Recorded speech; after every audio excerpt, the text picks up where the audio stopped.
Boy, what a day for Alabama athletics, and Jimmy and I got you covered with a lot of predictions and thoughts. You are Locked On Bama, your daily podcast on the Alabama Crimson Tide, part of the Locked On Podcast Network, your team every day.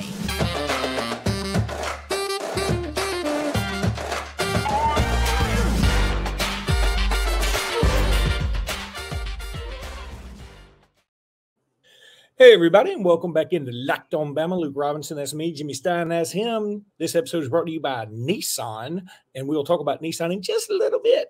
And thank you for making us your first listen every single day. Jimmy, I know we got a scrimmage today, and we all love football, and we're going to talk about football a lot in a minute. But this game tonight, Alabama, UNC, I mean, I think you could make the argument it could be one of the top 5 games in Alabama history in terms of importance, because you win this one, you'd beat a number 1 seed. You'd beat, one of the top 3 or 4 programs of all time in the country. And you'd move on to the Elite 8, where you've only been one other time with a golden opportunity.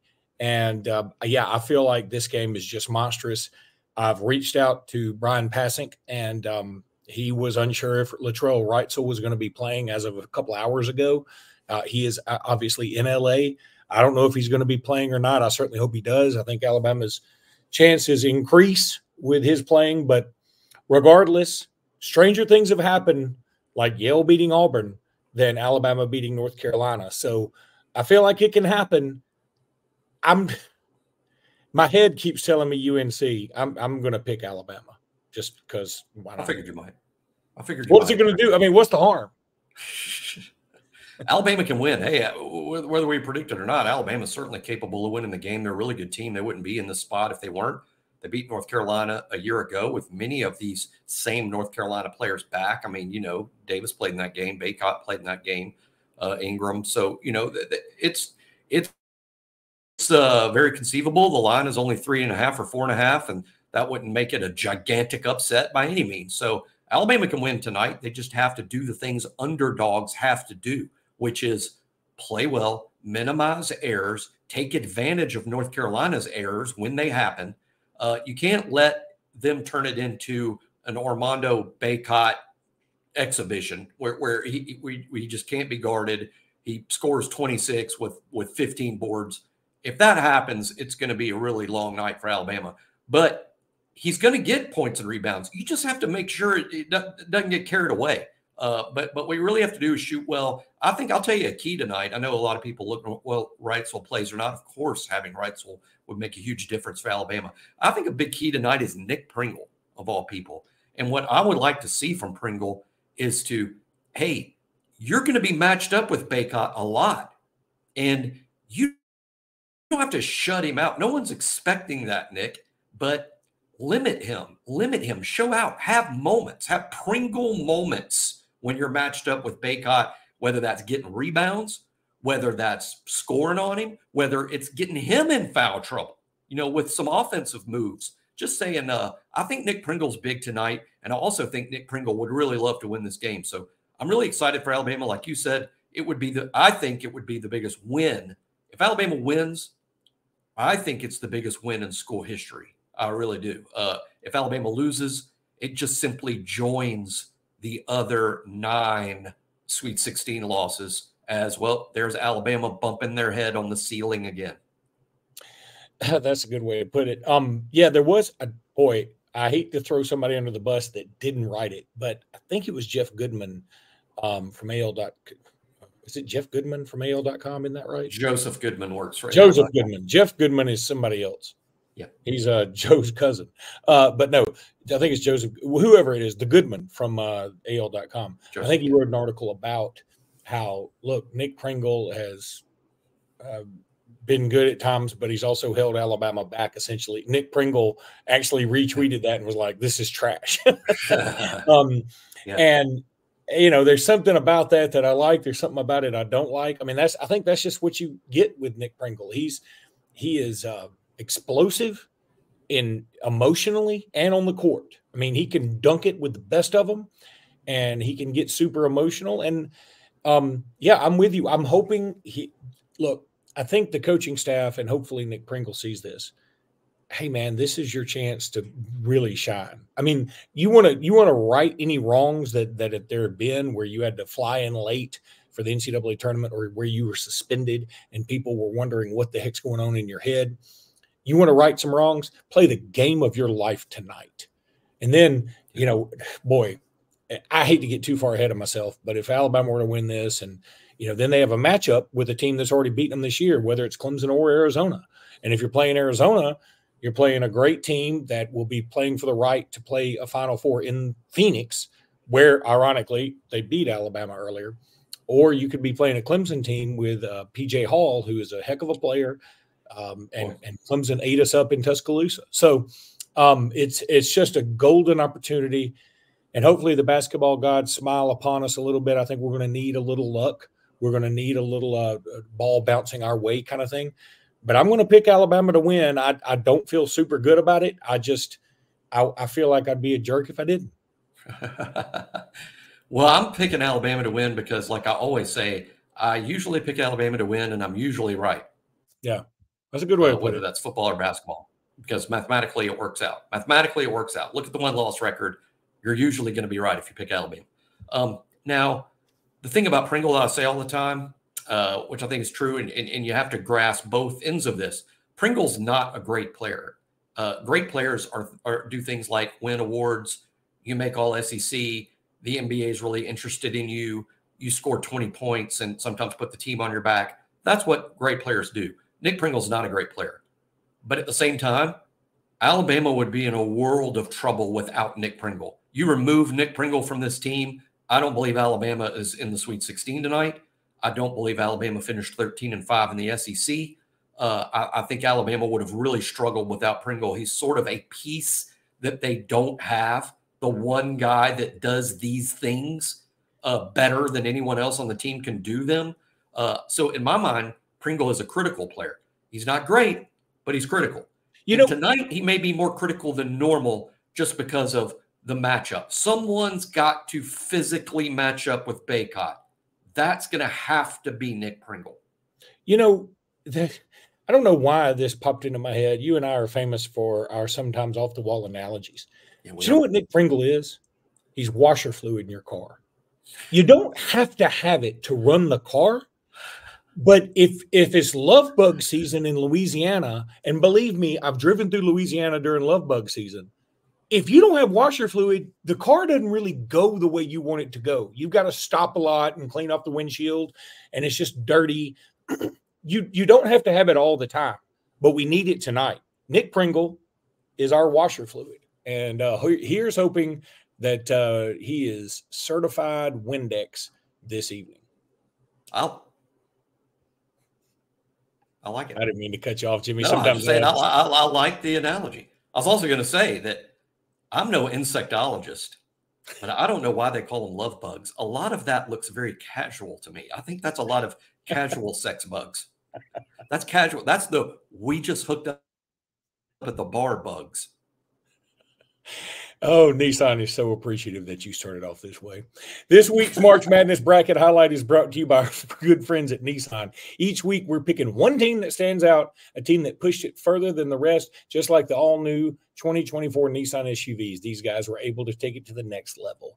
How about the NC State Wolfpack? They are obviously this week's Nissan Rogue. I mean, they come from an 11 seed and just absolutely make their way to the Sweet 16. It's a beautiful thing. The team absolutely surprises all with a powerful performance in their first two games in the tournament. Wins over Texas Tech and Oakland have set them up to play Marquette in the Sweet 16. They say, win life, go Rogue. That's exactly what the Golden Grizzlies have done here. But they're not the Golden Grizzlies. They are the Wolfpack. I don't think they fixed this in the live read, but that's okay. I know they're the Wolfpack, and you know what I meant. Take the Nissan Rogue, Nissan Pathfinder, or Nissan Armada and go find your next big adventure. Look, you just need to shop NissanUSA.com. That's NissanUSA.com. Now I'm going to tell you about Amazon. Look, that boy, Amazon. Where would I be without Amazon? I don't know. Lost? Probably. I could watch Lost on Amazon, I'm sure. Fire TV is your destination for sports. From live games to highlights to in-depth analysis, Fire TV offers amazing viewing experiences with smart TVs, as well as the Fire TV stick that you can plug into your existing TV that provides access to millions of TVs and TV episodes, as well as free and live TV. Whether it's opening weekend for baseball or the college basketball tournament, you're going to want to have Fire TV. Fire TV recently created Fire TV channels to deliver a constant supply of the latest videos from your favorite sports brands, all for free. That includes all of us at Locked On and most of the big pro leagues and college conferences as well. Fire TV channels let you dive into the game, analysis, highlights, and more to keep up to date on the latest in the world of sports wherever you want to find it. If you haven't checked out Fire TV channels, you should. Trust me on this. To learn more, visit Amazon.com/LockedOnFireTV. That's Amazon.com, Locked On Fire TV.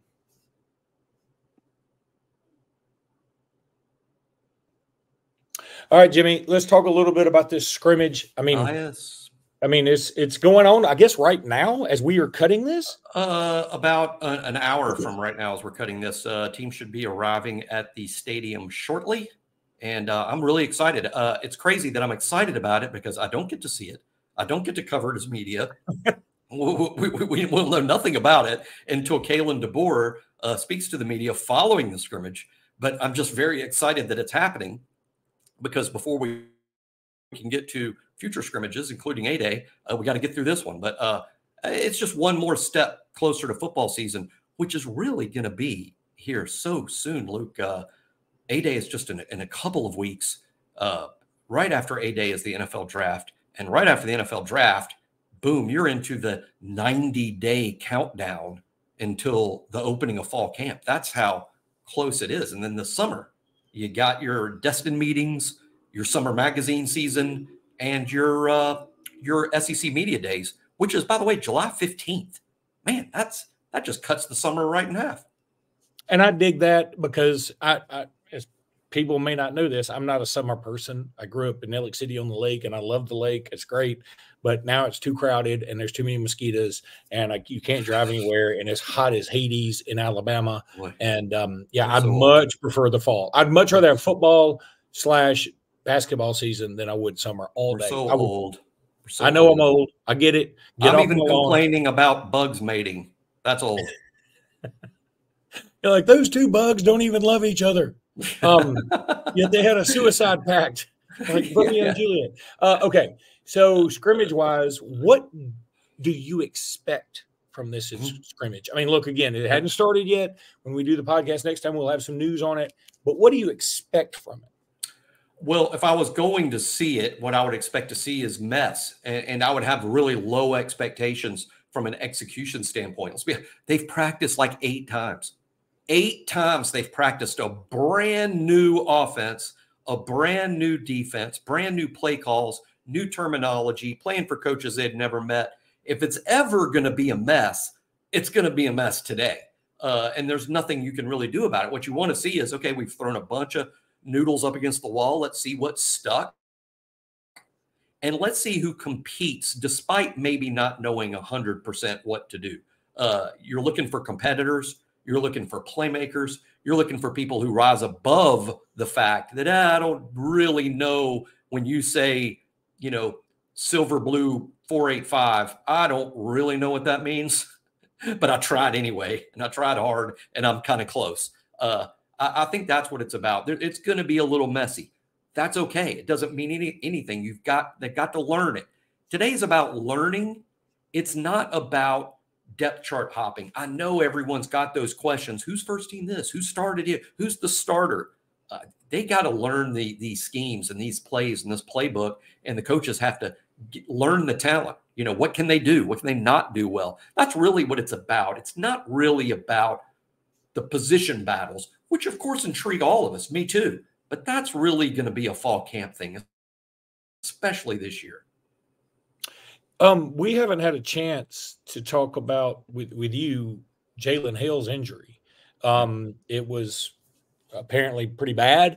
And look, it could be a 4 to 6 month thing. It could be.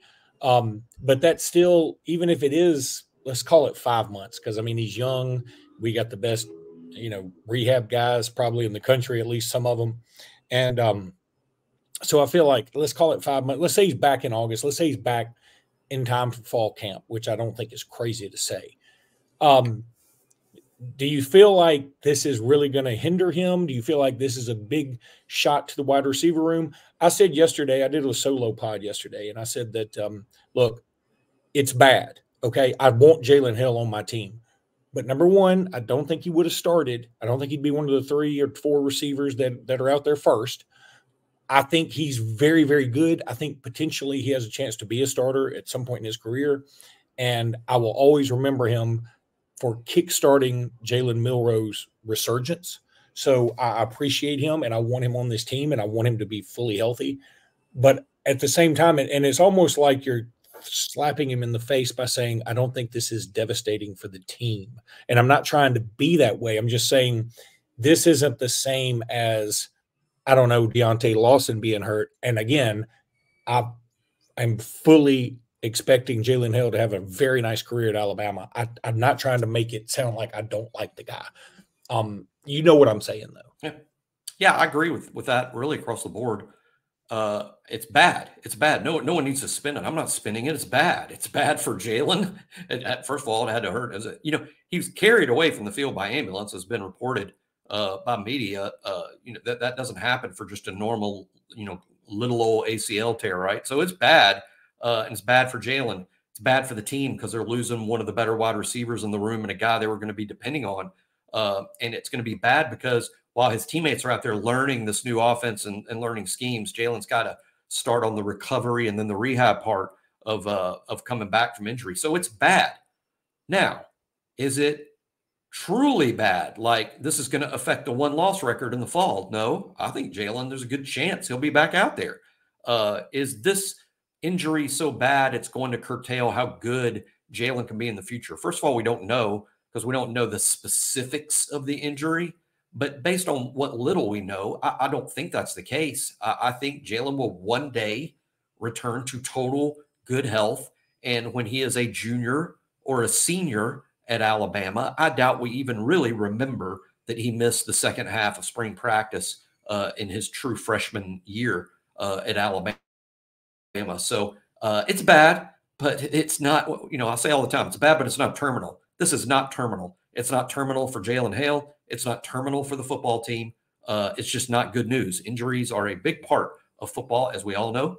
And, hey, there's probably going to be more kids hurt. Hopefully not today. And hopefully whoever's hurt, it's just a minor thing and they bounce back quickly. Yeah, and you do hate it for the kid. I mean, you really do. I mean, again, Jalen Hale, when I think about last year's team, and I think about if you want to bring up any plays, one of the biggest plays I think about, Isaiah Bond's catch, obviously the gravedigger, Isaiah Bond catching the deep pass against Tennessee to sort of kickstart the second half. But Jalen Hill's catch against Ole Miss is as big as any of them. Is as big as any of them. One of the big plays of the season. What I like about Hale, only caught 5 balls. And some people from outside Alabama's program will look at his stat line and go, why are you excited about this guy? He caught 5 balls last year. If you saw all of the 5 catches, yeah, they were all big. You saw how good Jalen Hale could be. They're all big, and they're all good plays. They're all like, man, this kid, he had a catch and a run after the catch against Kentucky that was just outstanding. We just saw how good Jalen Hale is going to be from just those 5 catches alone. And keep in mind, I predicted this the other day on the BOL board, and I did some research too. I didn't pluck these figures out of the air. Jalen Milroe threw the ball 22, 23 times a game last year, just 22, 23. I think that's going to go to around 34 times a game in this new offense. And so that's 11 more passes per game. That's getting the wide receiver room a lot more involved, because over the course of the season, what's 11 more attempts times 12? That's 130, 140 times, 130 more balls thrown at receivers or some receivers. So just saying the receivers will be a bigger part of things. And I suspect Jalen Hale will be back. And he will be a big part of things this fall. I agree with Luke that I wouldn't put him among the top 3, but I think he's sort of maybe on the cusp of that, just outside that group.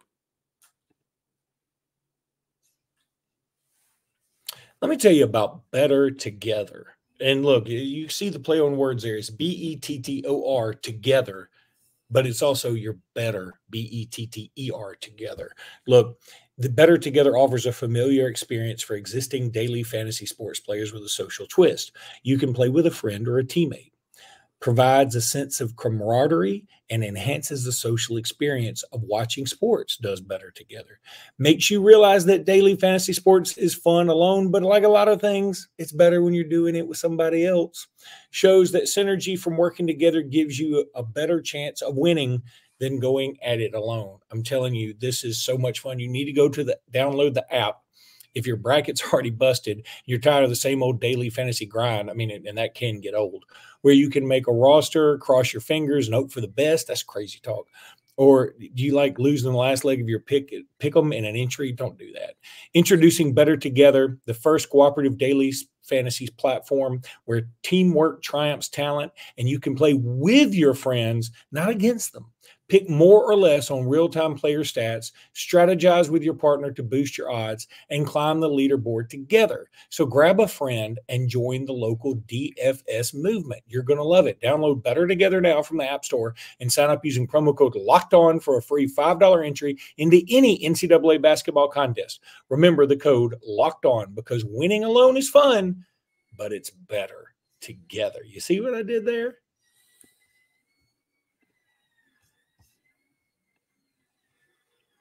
All right, so recruiting, Jimmy. I should have talked about the love bugs during Bettor Together than during the Nissan live read. Makes more sense, right? It makes a lot more sense now. What's one love bug without the other? They're better together.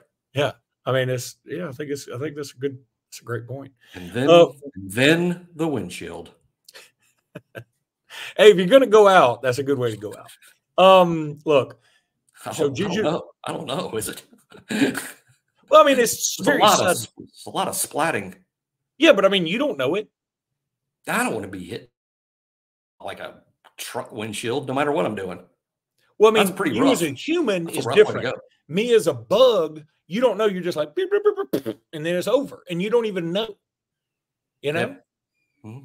It's like the guy in Goodfellas? Joe Pesci killed him from the back with a screwdriver. Remember, he was talking so much he wanted his money from the Lufthansa heist or whatever it was, and it was the guy that he kept bothering Jimmy for his money, and finally they just killed him, and he never saw it coming. That's not a bad way to go. Okay, I'll vote for that. Sure. Okay, recruiting. I vote for that. Killed by the mob over a semi truck. Juju Lewis. Speaking of things that have not been hit by windshields, Juju Lewis. He is going to be coming to Alabama for the scrimmage. For a guy committed to USC, this is a dude that ends up in Tuscaloosa a lot. You know what I'm saying? It's happened. It wouldn't be the first. He wouldn't be the first USC quarterback to flip to the Tide. The last one worked out pretty good. One worked out pretty good. Look, Juju comes to Tuscaloosa a lot. I always say in my recruiting talks, judge players by what they do. Look at their actions first, and then listen to what they say. But judge them by their actions first. If you judge Juju by his actions, this kid really likes Alabama. He really did. He liked Alabama under the last staff, and his like for Alabama has not slowed down with the coaching change. In fact, it may have even increased because this is a friendlier offense to quarterbacks, right? I mean, they did a lot for Michael Penix in Seattle. And Juju, I wouldn't say is a Michael Penix clone, but there's some Penixy. He's Penixy. He's got friends on the team. It's not far from home for him, being from Carrollton, Georgia, which is West Georgia. I think Alabama's in a good spot with Juju Lewis. I'm not ready to predict Juju to Alabama, but I don't want our fans out there that see that he's committed to USC and go, he's committed to USC. That's not going to happen. It might happen. It might happen. Yeah, I can see it happening. And you want to talk about another huge win for Kalen DeBoer. But again, the other thing that's interesting, and I talked about this yesterday on the solo run, that Matt Zollers will be there. Then you've got Faison Brandon coming in, the 2026 guy. I mean, dude, Kalen DeBoer is shooting his shot. He's sliding into some DMs of quarterbacks. The guest list is I don't know. We need to come up with a phrase because it's reminding me of like what's the big party after the Oscars? I think it's Vanity Fair. The magazine Vanity Fair has a huge post-Oscars party every year. We got to figure out what Cocaine Illustrated. I'm sure that's a little more quiet, but they got a big it's a big party. The magazine isn't quite as well known.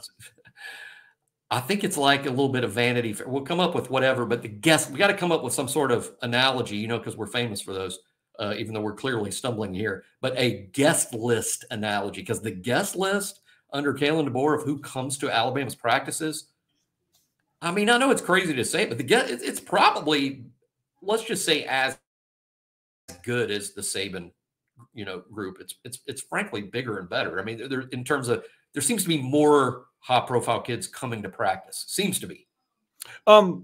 Speaking of high profile, was Joel Embiid at Alabama's practice? It looked just like him. Did you see that? I did. I think the answer is no, but I even know the photo that you're talking about, and I thought it was him to the point I spent about 10 minutes researching it. I don't believe the Sixers were playing the Clippers the day it happened, and I'm like, yeah. I read that. The Sixers playing, and I'm like, that is Joel Embiid. The Sixers playing the Clippers. They were playing in Philadelphia. But he's not. Is he actually playing right now? I don't watch a lot of NBA unless it's an Alabama guy or unless it's the playoffs. I vaguely keep up with the NBA, and then I'm informed, hey, the playoffs are starting, and then I really get into it for the first time. So I don't really know. I just know he plays for the Sixers, and he's good, and he's in a lot of commercials. No. Yeah, and by the way, Brandon Miller went off for 31 last night. Ooh. I'm going to tell y'all something. There are people that still throw out that whole thing that happened last year. Brandon Miller had nothing to do with anything, and I love him as much as I love any Alabama player ever. I'm telling you, Brandon Miller is a dude. Let's continually call out the Hornets fans that booed the selection. Oh, Hornets fans wanted the Scoot Henderson guy. That's who the Hornets fans wanted. And they booed the Brandon Miller choice. They crushed their front office on Twitter. Hornets fans did. And now look. And now with those fans. But you know what? If I'm Brandon Miller, and I hope he doesn't do this, because I've always been a fan of, if you get drafted by a certain organization, and like especially a Charlotte or an Orlando, whatever, and you have a chance to like be the hero. I mean, the Greek Freak in Milwaukee. If he stays, he's forever like a bona fide legend. Forever. Now he'd be a legend basketball wise if he goes to the Lakers or whatever, sure. But playing for, he surpasses Jack Sigma in the lore of Milwaukee great players. Be the king of Milwaukee forever. Move over, Fonz.